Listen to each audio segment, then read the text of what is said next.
Tesla CEO, founder, Elon Musk.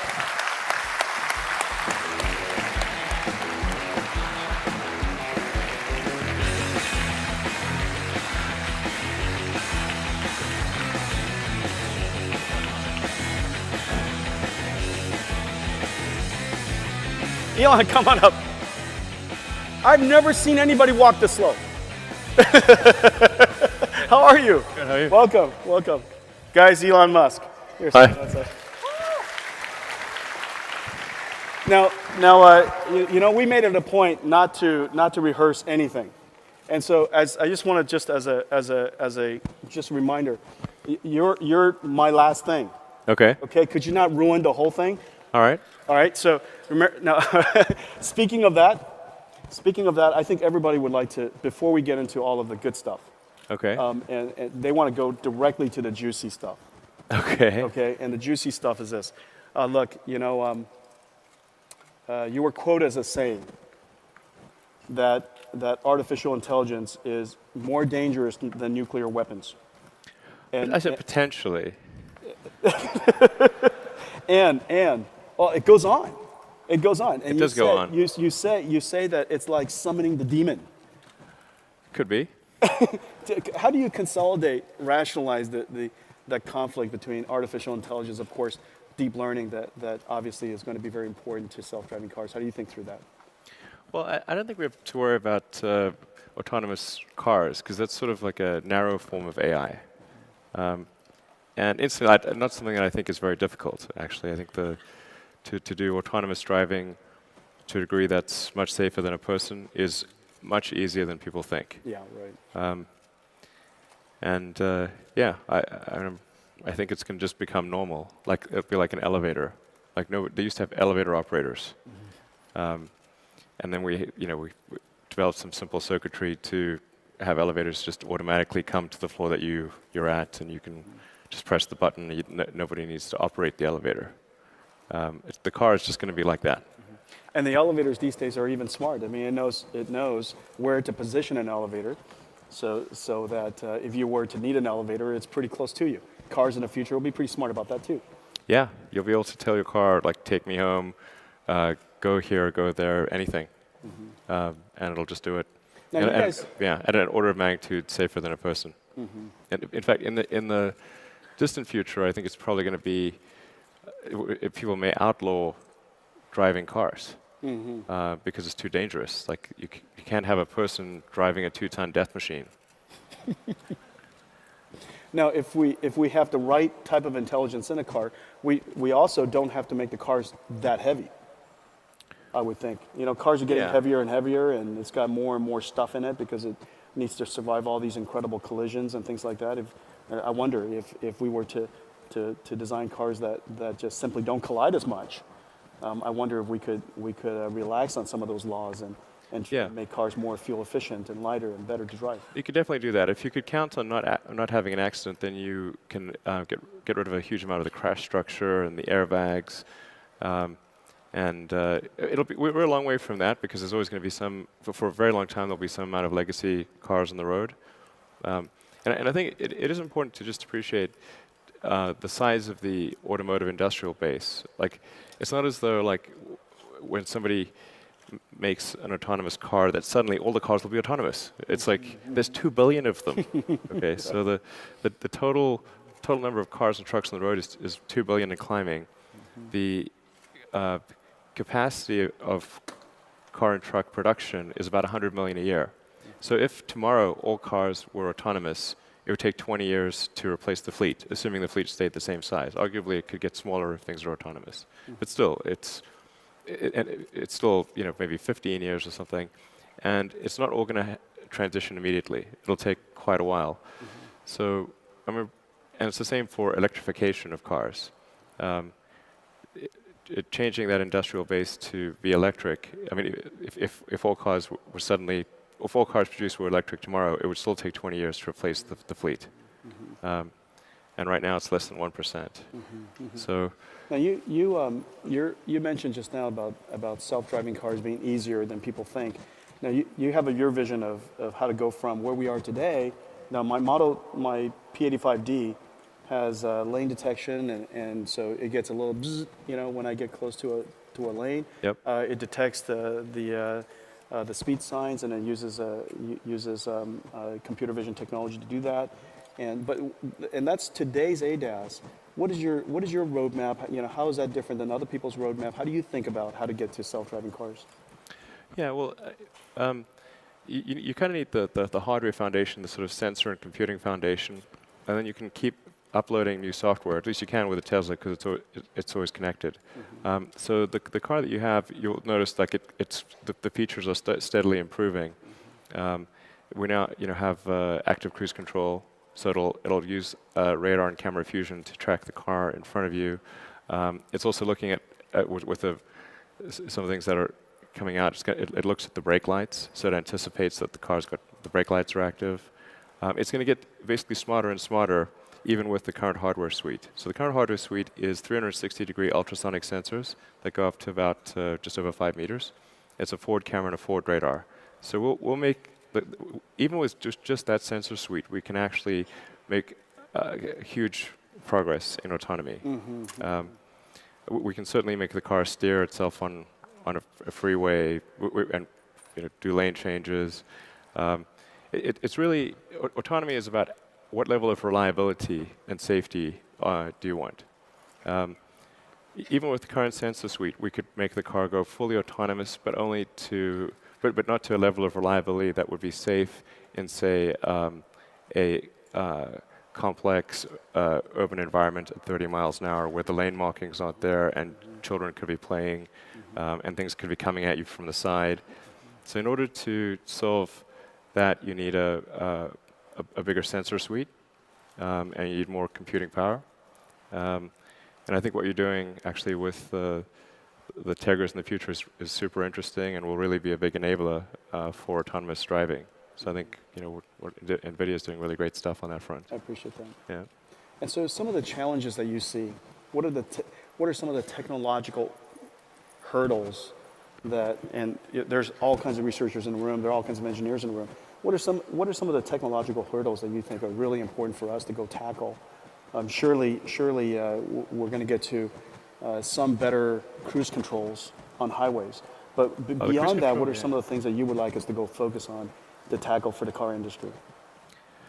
Well, where it gets tricky is just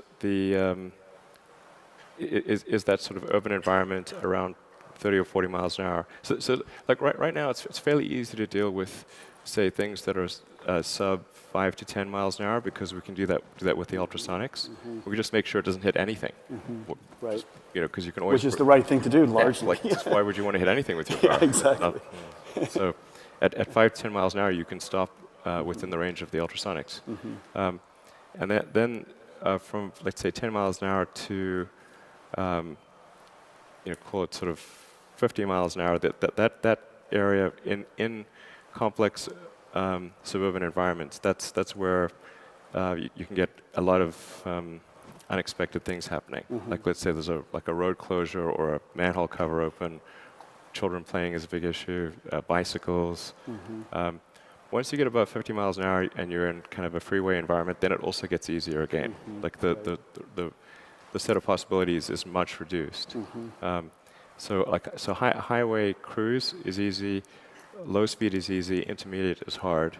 And so being able to recognize what you're seeing and make the right decision in the suburban environment in that 10 miles an hour to 50 mile an hour zone is the challenging portion. But I really think I almost, this may sound a little complacent, but I almost view it as like a solved problem. Like we know exactly what to do, and we'll be there in a few years. Right. Just like Mars. But that's kind of that's kind of the spirit of innovators. I mean, in a lot of ways, in your mind, you kind of see things solvable, or arguably solved, and a lot of it is really about getting there. Yeah, we'll take autonomous cars for granted in quite a short period of time. It's amazing how comfortable you get and how quickly you get comfortable with it. Now, what about government policies? Like, one of the things that I would like to do is I would just like to keep working on my email as I'm driving to work. Sure. You know, there's a 30, Some people do that already. Like I said, I would like to do it without breaking the law. Ah, yes. Okay. So where do you think government intervention falls in some of this stuff? Because, you know, obviously, if your car drives by itself and it does it even better than people, you would like it to drive by itself. But largely, the laws don't allow you to do that today. Right. Absolutely. So how do we cross that bridge, and how do you think about government intervention regulations? Right. So I think it'll be from the point at which a car is definitely safer than a person. There's probably at least another 2 or 3 years after that before regulators will allow that to be the case, because they will want to see a large amount of statistical proof that it's not merely as safe as a person, but much safer.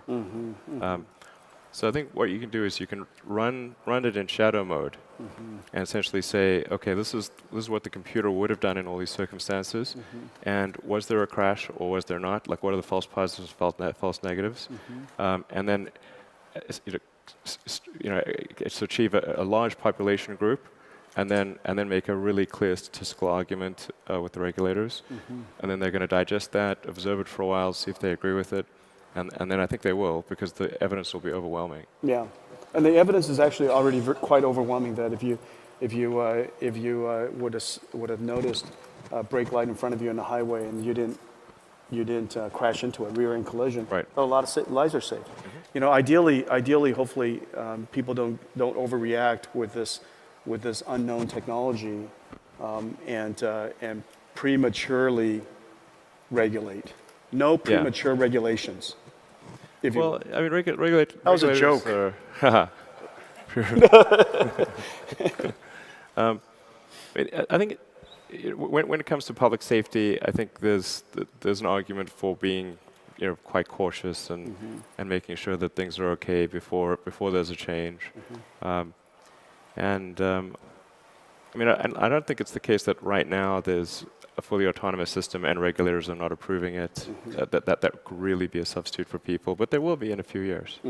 Now, as we get more computerized technology into these cars, and this car becomes really a software-defined car. I mean, a lot of your engineers are software engineers. I mean, that's absolutely. One of the great things about Tesla. You guys, right here in Silicon Valley, you're rich with software engineers, and you have that computer sensibility about architecting a computer properly, designing the software properly, designing the software for many generations of cars so it refines and gets better and better. And it has been getting better. I mean, the software from the first time you sent me my Tesla to the now, it's just like it's unrecognizable software. Right. Big improvements. I mean, that's why the first thing we try to do is establish the hardware platform, make sure that we have the sensors and compute power. And so we do that first, even though the software is only taking advantage of a small percentage of the sensors and compute power. And then we do continuous updates to make the car more and more capable. And we're going to see a lot of that happen later this year. If I didn't have an announcement on Thursday morning, I would be saying a lot more, but yeah. The audience doesn't understand why they have to wait until Thursday morning. You tweeted it already. You're announcing you're going to do an OTA. What kind of announcement is that? I'm going to do an OTA on Thursday. That's like a new product announcement these days. It's just that, it's just saying that there's going to be a call on Thursday morning, and I'll describe what's going to be in version 6.2 for anyone who's interested. That's so awesome, though. I'm interested. I get excited every time I get an OTA. And it's, one of the things that was really interesting is, in the beginning when we first built the first Tesla together, the Tegra in it, we thought was more than enough. And recently you said, can we just squeeze more performance out of that platform? And it just happened in literally 2 years. Several versions of your software updates, all of a sudden the computing platform is not powerful enough. Right. And it's because you want to add more features, and a lot of features these days are based on software. True. Yeah. And so one last question, and it has to do with, I guess, something that a lot of people are very concerned about, which is your car becomes a software platform, and software platforms get hacked. How do you think about that? How do you think about security, and what are some of the things that we could do to try to make the car more resilient to security attacks? Yeah, I think that becomes really important when the cars are fully autonomous. I mean, the way the cars work right now, every system in the car, it's assumed could actually have a mechanical failure of some kind or a logic failure, a fundamental logic failure. So you can always overwhelm the braking of the car with your foot, and you can overwhelm the steering wheel with your hands. So, but when there isn't a steering wheel or there isn't, brake pedal or something like many years from now, then it's really dangerous, because but even as it is right now, what we spend most of our time on is making sure that it's very difficult to do a multi-car hack. Like if you have direct access to a car, just like if you've got direct access to a computer or even a conventional car, you can do a lot of things to it. But that's less of a concern than somebody being able to hack an arbitrary car or multiple cars. So that's what we focus our energy on, is making sure that in that ways it's a lot like a cell phone or a laptop. You focus on making sure that they can't, or that it's very difficult for there to be any kind of system-wide hack. So we put a lot of effort into that, and we have third parties try to attack it. And then certain parts of the car at the very fundamental level, like the drive unit controller or the steering controller, have an additional level of security. So somebody may be able to, hack something that's cosmetic, but it's much harder to hack something that's actually physically dangerous. There's multiple levels of security. Yeah, and so this way, if you were able to penetrate maybe the infotainment system, it doesn't allow you quickly as a result of that. Right. I mean, it may display a funny message or something, but you would not be able to then control the steering or the motor. Yeah. Well, the future of cars is so exciting, and the work that you guys are doing are so exciting, and it's great to see you guys pioneering these computerized cars. I mean, a lot of people think about Tesla as the electric car, but I think it's obviously more than that. It's an electric car, but it's a whole computer platform on top of that. Yeah, I think Tesla's sort of the leader in electric cars, but I think we'll also sort of be the leader in autonomous cars, at least autonomous cars that people can buy. And I mean, if there's anybody who's interested in working on autonomous cars, we'd love to have you work at Tesla, by the way. So we're going to put a lot of effort into automotive autonomous driving, because it's just going to be the default thing. Yeah. And it could save a lot of lives. Yeah, to save a lot of lives, and hopefully one of these days, it would be nice if NVIDIA's campus has no parking lot. Yeah. Right, that it drops us off and it meanders off to a place where the land's a little cheaper, and parks a whole bunch of cars there, and when it's time to go home, we summon it to come. It will be extremely transformative, that's for sure. But yeah, I mean, when it comes to AI, I'm not really worried about sort of narrow AI like autonomous cars or like a smart air conditioning unit at the house or something. It's more like sort of the deep intelligence stuff that is where we need to be cautious. I actually think there's many potential flavors of AI, and it's odd that we're so close to the advent of AI. Like it seems strange that we would be alive in this time. Well, come back every year. Come back every year, and you'll see the work that this group is going to do. I mean, there's so much deep learning work being done here. You have a lot of engineers here as well, and it's fantastic to see the whole community focused on advancing this field. And along the way, we're going to spin off a whole bunch of new capabilities, as you know, that's going to make cars just safer and more fun to drive, long before we have to get to essentially a self-driving car. There's going to be a lot of versions along the way that's just going to bring joy to a lot of people. Yeah, absolutely. I just hope there's something left for us humans to do. Well, I'm not going to let go of my steering wheel. I've got mine on the craziness mode and the sport steering mode. Is that the way you have it? How do you get driven to work now? No, I drive half the time, actually. And which mode do you have it in? I always have it in insane mode. Yeah. All right. All right, Elon, thank you. All right.